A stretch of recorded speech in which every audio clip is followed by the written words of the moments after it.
tagapakinig ng Radyo Agila. Kami po ang inyong Pinoy Scientist. Ako si Dr. Custer. At ako po si Doc JD.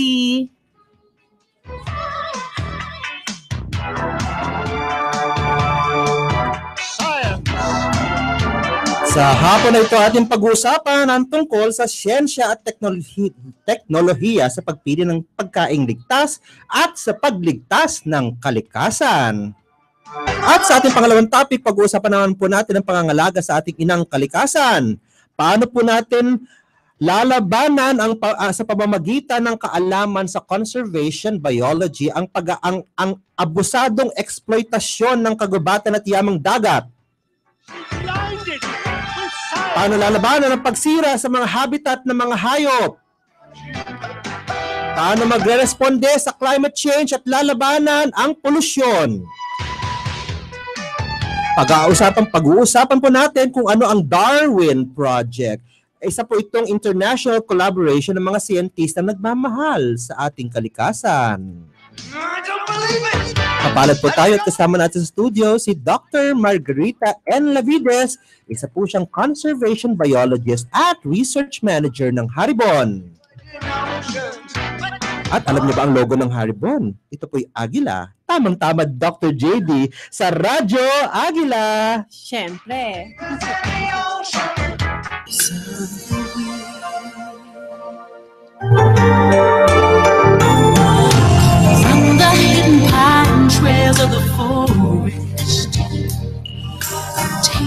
Good afternoon, Dr. Marge Lavides. Ang atin po nating kakapanayamin ay ang Senior Nonprofit Conservation Scientist and Manager. Manager ng Research Department ng Haribon Foundation at manager din ng Darwin Initiative Project 19020 sa ilalim din po ng Haribon at Newcastle University. Alam ba, Dr. Custer, si Dr. Marge Lavides ay kaklase ko sa BS Biology sa CLSU noon bilang COCOFED Scholar. At syempre, nag-master din siya ng biology sa DLSU at doon din ako nag-master. Nag-PhD naman siya sa University of Newcastle upon Tyne sa United Kingdom. At yun ang hindi ko na kaya sa abroad bilang Ford Foundation Scholar. Wow. Yes. Good afternoon, Dr. Marge Lavides. Tama-tama ang tinutugtog natin ay Colors of the Wind. Ito yan theme song ng Pocahontas at tungkol ito naman sa environment and biodiversity. Tama-tama. She's a conservation scientist, no? At head nga siya ng Darwin Initiative Project. Dr. Lavides, paki-explain o paki-paliwanag sa atin kung ano po ba itong tinatawag nating Darwin Project. At Haribon din. Kasi sa Haribon Project ba ito nakakonekta? Siguro, magandang hapon po sa lahat ng nakikinig. Siguro explain ko muna briefly kung ano yung Haribon Foundation. Ang Haribon Foundation ay isang environmental NGO. Actually, it's the oldest and pioneering Filipino environmental NGO in the country. So, bale, mula pa ito noong 1972. Natagal na po kayo doon? Noong nagsimula ako, medyo on-off ako sa Haribon Foundation. Nagsimula ako bilang research assistant.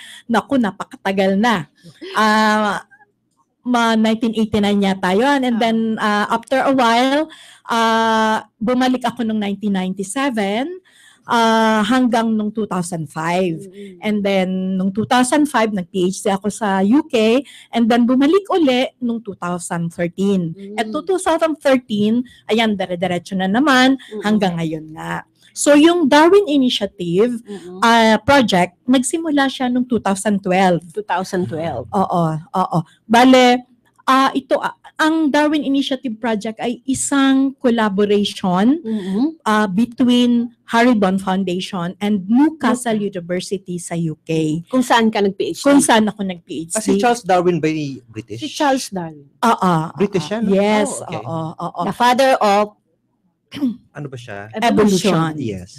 Oo. So bale kasi yung Darwin Initiative project nito ay medyo mahaba yung pinanggalingan ng mismong project namin kasi ang basis ng project, yung rationale, even the methodology ay base nun ay yung PhD thesis, ang tawag. Dissertation. Oo, ang tawag sa UK thesis, ang tawag dito sa atin dissertation. At sa Japan, dissertation din. Dissertation din. Oo. So, yun ang naging basehan. So, parang yung supervisor ko, si Professor Nicolas Pulunin, medyo na-inspire siya dun sa naging resulta nung PhD thesis ko. At yun nga, nag-apply kami ng grant sa Darwin Initiative Program ng UK.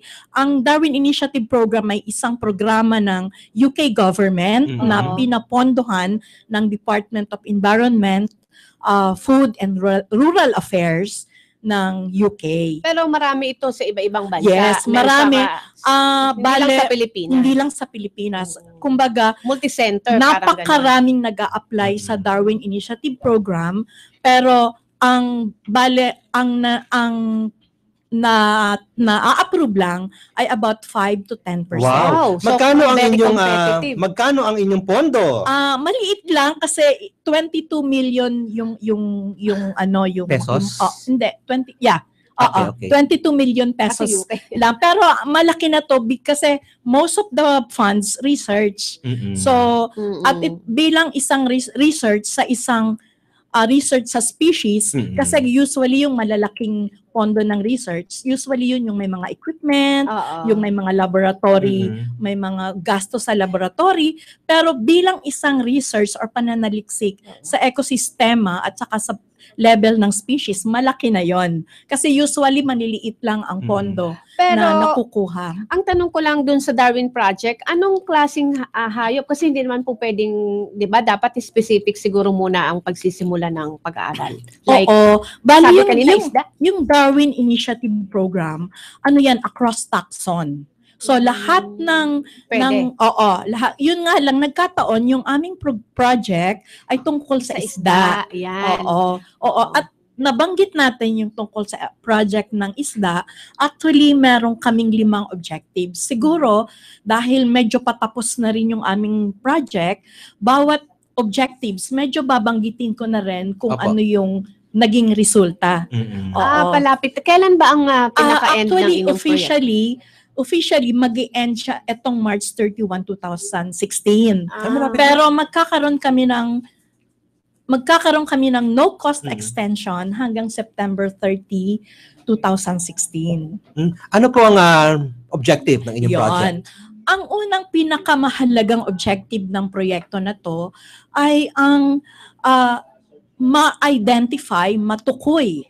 Sabi nga natin sa Tagalog, matukoy kung ano-ano na ang mga species, marine species sa Pilipinas ang sinasabi nating locally extinct or locally extremely depleted. Yung sobrang konti na lang. Sobrang konti na nanganganib ng mawala. So napakahalaga nitong ginagawa ninyo. Kasi usually kaya yung may rational kasi yan dun sa tinatawag nating IUCN, International Union for Conservation of Nature, meron tayong tinatawag na conservation status, yung IUCN Red List. Yun yung naglalagay kung nagde-determine kung ano na ba, endangered na ba siya, threatened. Meron pa mga list concern, may mga acronym sila dyan diba? Subalit, may mga sa pag-aaral, sa mga malalaman mo yan sa field, sa matagal ko ng pagtatrabaho sa field, makikita mo na yung nanganganib sa global ng category ay mas nanganganib pa dito sa Pilipinas. At yung hindi nanganganib sa global ay nanganganib na pala na mawala dito sa atin. Anong isda yun? For example, yung Plectrophomus leopardus. Ano pong local name? Suno sa mas tawag doon sa Visayas, no? Ang suno, ano? Pero sa atin dito? Pero sa Tagalog, Lapu-lapu. Lapu-lapu lang. Grouper? Alam mo, mas, Ba yun? oo, mas, Okay. alam mo, sa Lapu-lapu. totoo lang, mas specific Apo. ang mga local name sa Visayas at Mindanao kaysa Kaysa sa sa- Tagalog. Ah. Sa atin, general na lapu-lapu yung Maraming napakaraming klase ang species lapu-lapu. ng Kaya pala lapu-lapu. ako, wala nang lapu-lapu siguro nakikita sa Nepak Umart, no? Meron naman, kaya lang Meron mahal. doon, Syempre. oo, mahal. Alam mo, isda mahal eh. Oo. Pero yung sinasabi ko na yung Plectrophamus Isang- leopardus, isang oh. klase yun ng isda Oh. na sa IUCN Global IUCN category, Critically. Critical Ah, endangered. hindi pa. Vulnerable pa lang siya. Vulnerable. Vulnerable. Pero Vulnerable. sa totoo lang, dito sa atin, kumukonti na. Oh. Pero subalit, yung Plectrophamus leopardus, isa lang yon sa mga na-identify dun sa aming project. Bakit isda ang inyong hinanap? Sa totoo, dahil nagsimula, dahil kung titingnan mo kung ano yung mga may protection na dito sa Pilipinas, may protection ang mga ibon, may protection agila, ang- tama raw, ang- di ba? oo. Yung mga ibang Oo. Pero endangered makikita mo species. na ang may protection lang nationally, ayon sa batas, ay mameng. Ceilinus. Si Maming, oo. Oo. Sino mameng? Ceilinus Maming na undulatus. isda. Napoleon Ras. Mm-mm. Yung mameng. Ayun yung ano yung mahal, mga- yung napakamahal. oo, sobrang mahal din. Mm-mm. Hindi rin yan karaniwang Oo, nabibili. so, Sa mga kaibigan po natin na katutune in lang, ang Radyo Agila ay kasapi ng KBP, ang kapisanan ng mga broadcaster ng Pilipinas. Kayo po ay nakikinig ng Pinoy Scientist. Radyo Agila ay live streaming po sa www.eaglenews.ph at napapakinggan tayo sa buong Pilipinas. DZEZ 1062 dito sa Metro Manila, Mega Manila, DWIN 1080 Northern Luzon, DZEL 1260 Southern Luzon, at DXED 1224 Southern Mindanao. Yes po, nagbabalik tayo, pinag-uusapan natin ang tungkol kay Mameng. okay, balik tayo kay Mameng.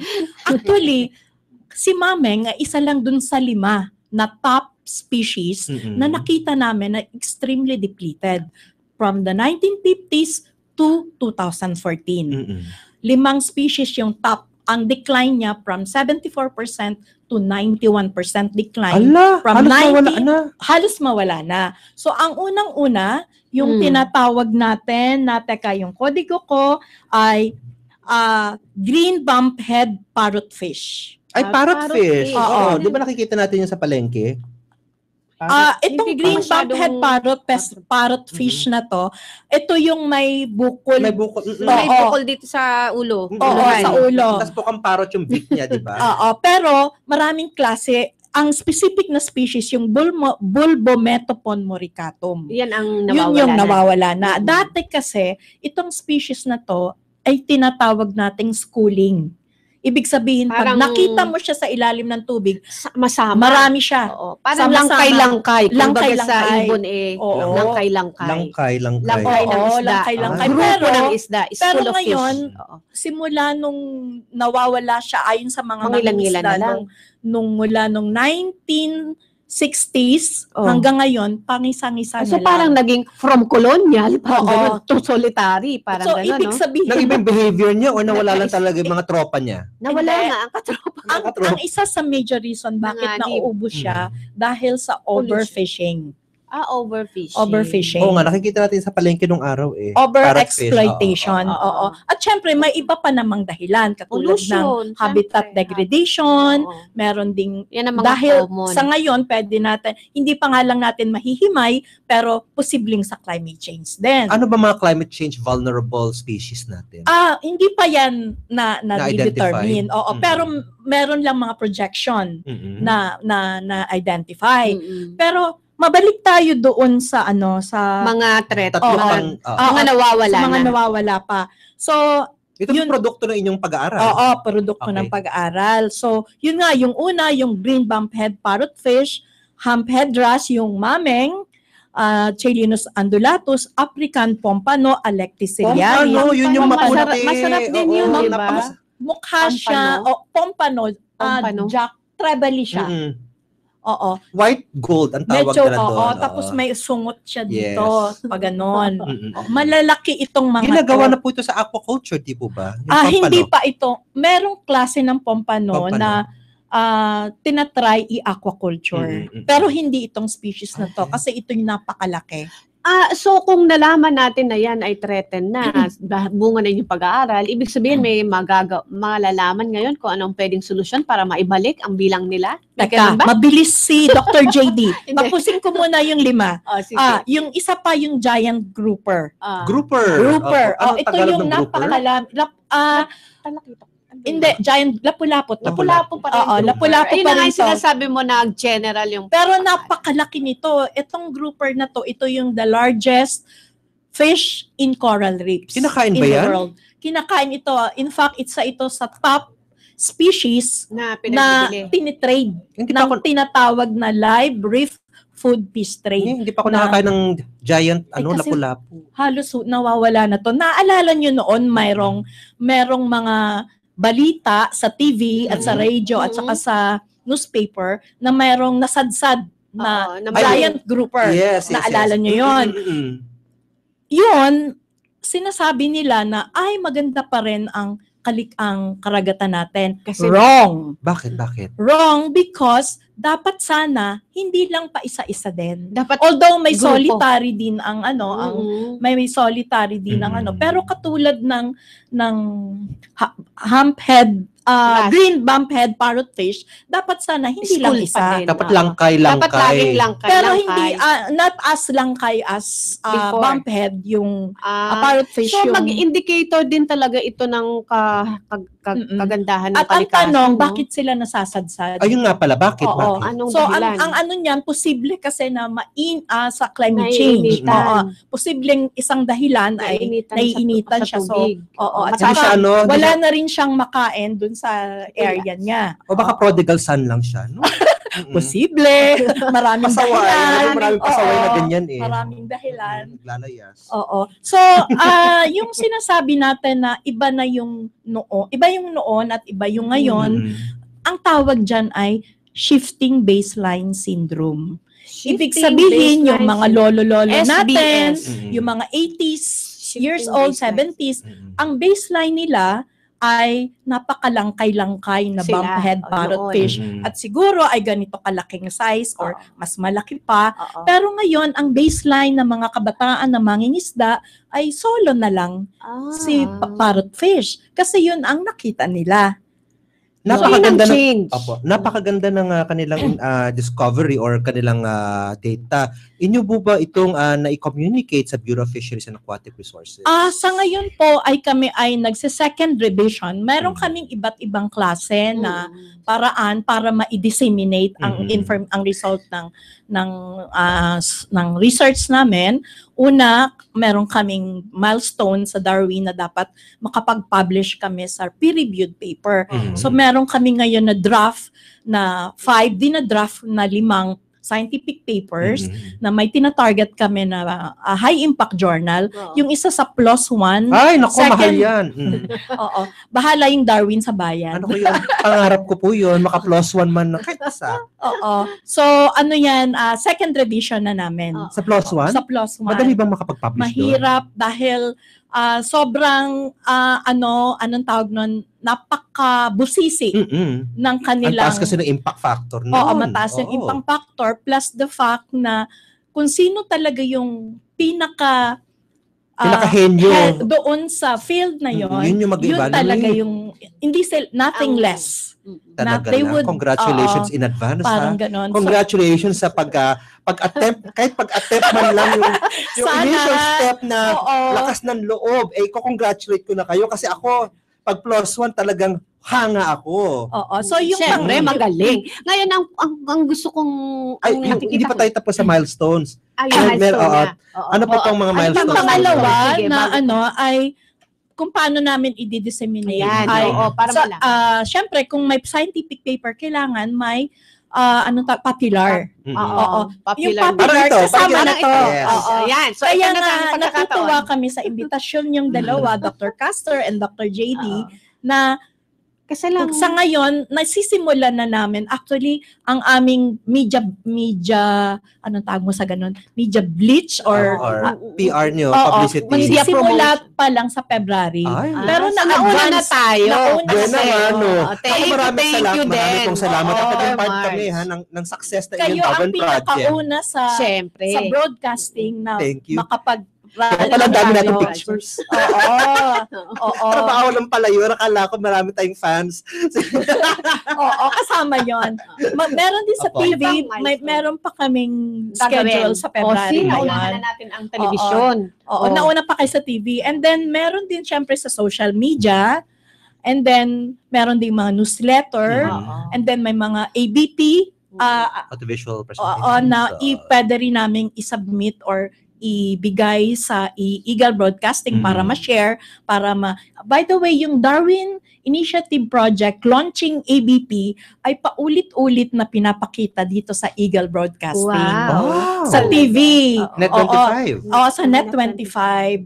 Oo, I think from 4:40 to 5 o'clock in the afternoon nung last year every day. Sabi nila pinapakita Kita pa pa rin rin. daw. Oo. Naks naman. So, Diba? yun. So, magkakaroon na kami ng bago na ABP. Okay. Ito na yung results. Oo, for Oo. the Darwin. Kung kailangan nyo po ng mga sireno at sirena na medyo Nagbo-volunteer po kami ni Doc ha. Castro. Ito si Dito De La Rosa, siya yung ma-underwater kasi several methods kasi kung papaano namin makuha yung data. Mm. Una, yung Fisher's Knowledge Survey. Pangalawa, underwater Yung survey. sakay. Si Dito yung nagli-lead ng underwater survey. Kaparehas or kasama niya yung mga British na partner namin sa Newcastle University. Yon.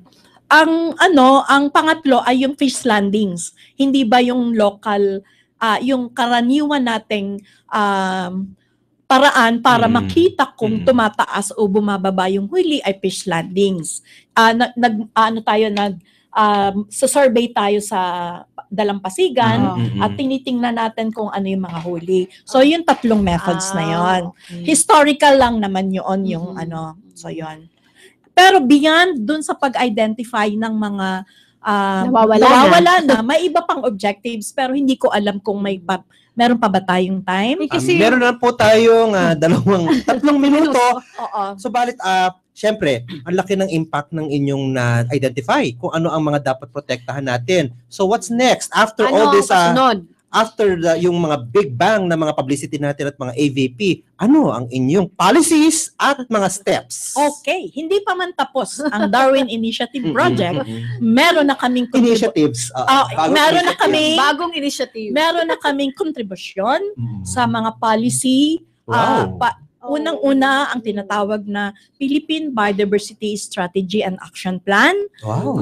Meron na kayo nun. Hindi kami lang ang isa lang kami sa mga kasapi, nag-contribute. yes. Oo.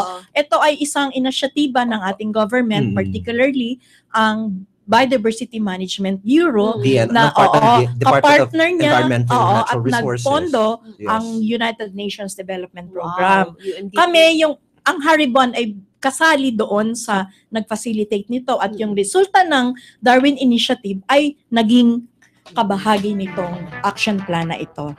And aside from that, meron pa po ba kayong nilalapit sa, we'll be having our next election at senador. Meron po ba kayong gustong bill na pwede nyo i-push kapag meron na tayong bagong kongreso at bagong pinuno? Sa totoo, yan ay pinag-uusapan pa namin sa Haribon. Mm-hmm. At kami ay maaaring maglabas kami or maging kasama kami ng iba pang NGO para isulong ang mga priority bill, environment bills na Like what? tinatawag. Ang una dito ay ang Forest Resource Bill. Yan, Forest Resource Bill. Yun ang unang-una naming isulong. And meron pa tayong bill para protektahan si mga lapu-lapu at saka si mame? Fish bill. Siguro ang mas gagawin namin ay mas lokal muna. Mas Okay. lokal kasi alam naman natin na ang management ng coastal ay sa local government unit ang mas namamahala. So mas ang atake namin sa lokal muna. Naku po, wala na po tayong Napakaganda. oras ngayon, Dr. JD, Ma'am Dr. Lavides. Maraming salamat po sa pag-guest Thank dito. you. Thank you. Salamat. And we will guest you again next year. Correct. Updates. Yes, At para for the dagdagan Darwin po ang Project. ating role sa inyong Darwin Yes, Project. actually, We'll always be here for you. There are 4 other objectives na hindi ko pa nabanggit. Sa susunod sa natin. susunod na kabanata. At wag niyo pong kakalimutan na kami po gawin yung mga sireno at sirena sa mga AVP niyo. Gawin yung medyo Bakit hindi? sci-fi, di po ba? Bakit hindi? Hindi ba? At least nakapag-artist na rin tayo, lalabas tayo sa TV. No? Hindi na Sinabi tayo mo. malabas sa YouTube, Dr. JD. Oh, tama ka dyan. Maraming po salamat. Maraming salamat, Dr. Lavides. Napaka-exciting, Dr. JD. We have an environmental chemist talking about mga chemical pollutants saka food pollutants. And then, Spoilage. At meron naman tayo tungkol sa Darwin Project na napakahalaga at pwede magawa ito sa ibang species. Malaman nila kung anong pang species ang dapat na matukoy. Diba? ang dami natutunan ng ating mga tagapakinig ngayon. Ang pagsagip sa kalikasan ay pagsagip na rin sa buhay ng sangkatauhan. Siyempre, kung alagaan mo mga isda, this will talk about food security. Siyempre, no? Nakasalalay ang buhay natin sa pagkain. Kaya kailangan maayos. Ako si Dr. Casper. At ako po si Doc JD. Magkita-kita naman po tayo sa susunod na linggo dito lang sa programa na kung saan ang siyensya ay buhay. Happiness.